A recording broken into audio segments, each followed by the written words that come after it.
তারেক রহমানের ওয়াইফ ওনার মেয়ে যদি ওনারা যদি বাসে উঠে সফর সঙ্গী অবশ্য হতে চায়। কারণ আমি একটা মেয়ে মানুষ, নারী হয়ে আসলে নারীরা ঘরে থাকার না। বর্তমান যুগে আমি চাই নারী পুরুষ সবাই এগিয়ে যাবে, নারী বাস চালাবে, তাতে কি?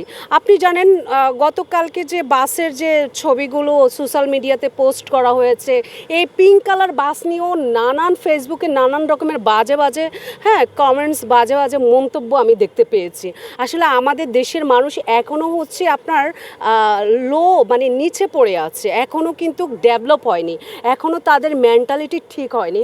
তারা সব কিছু আসলে নেগেটিভভাবে এবং নোংরা মেন্টালিটিভাবেই এই জিনিসগুলোকে প্রকাশ করছে। আর যেটা জামাত করার কথা, জামাত শিবিরের করার কথা, সেটা সরকার হচ্ছে বিএনপি সরকার করিয়ে দেখিয়ে দিয়েছে।